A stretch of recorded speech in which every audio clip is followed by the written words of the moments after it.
خوش اخلاقی پر جنت۔ حضرت ابو ہریرہ رضی اللہ عنہ سے روایت ہے کہ حضرت صلی اللہ علیہ وآلہ وسلم سے پوچھا گیا کہ وہ کون سی چیز ہے جو زیادہ تر لوگوں کو بہشت میں داخل کرنے کا سبب ہوگی۔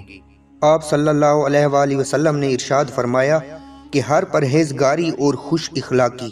حضرت عامر اپنے والد سے روایت کرتے ہیں کہ حضرت صلی اللہ علیہ وآلہ وسلم نے فرمایا کہ جب ایک شخص مرتا ہے اور اللہ تعالیٰ کو اس کے برے اعمال کا علم ہوتا ہے مگر لوگ اس کے حق میں اچھا کہتے ہیں تو خداوند کریم اپنے فرشتوں کو کہتا ہے کہ میں اپنے بندے کے متعلق دوسرے بندوں کی شہادتوں کو قبول کرتا ہوں اور اس کے وہ گناہ جو میرے علم میں ہیں بخش دیتا ہوں۔ ظاہر ہے کہ لوگ اسی کو اچھا کہیں گے جو لوگوں سے اچھا سلوک کرے گا۔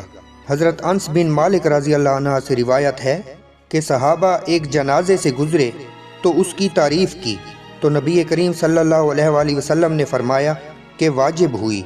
پھر ایک اور جنازے سے گزرے تو اس کی بدی کی شکایت کی تو نبی کریم صلی اللہ علیہ وآلہ وسلم نے فرمایا کہ واجب ہوئی۔ حضرت عمر رضی اللہ عنہ نے پوچھا یا رسول اللہ کیا چیز واجب ہوئی؟ آپ صلی اللہ علیہ وآلہ وسلم نے فرمایا کہ جس کی تم نے تعریف کی اس پر بہشت واجب ہوئی اور جس کی مذمت کی اس پر دوزخ، کیونکہ تم زمین پر خدا کے گواہ ہو۔ فائدہ: از روئے پہلی حدیث حصول جنت کے لیے ہمیں پرہیزگاری اور خوش اخلاقی اختیار کرنی چاہیے، اور دوسری حدیث کا تقاضا یہ ہے کہ دنیا سے رخصت ہونے والے کو اچھے الفاظوں سے یاد کیا جائے۔ ممکن ہے ہماری تعریف کرنے کی وجہ سے اللہ تعالیٰ اس کو بخش دیں، اور یہی سبق تیسری حدیث سے بھی ملتا ہے کہ مرنے والے کی تعریف ہی کرنی چاہیے۔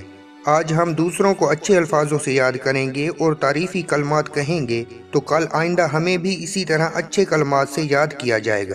آج اگر ہماری تعریف کسی کی مغفرت کا ذریعہ بن گئی تو کل انشاءاللہ دوسروں کی تعریف ہماری بخشش کا سبب بن جائے گی۔ تو دوسروں کی تعریف کرنا در حقیقت اپنی مغفرت کا سامان کرنا ہے۔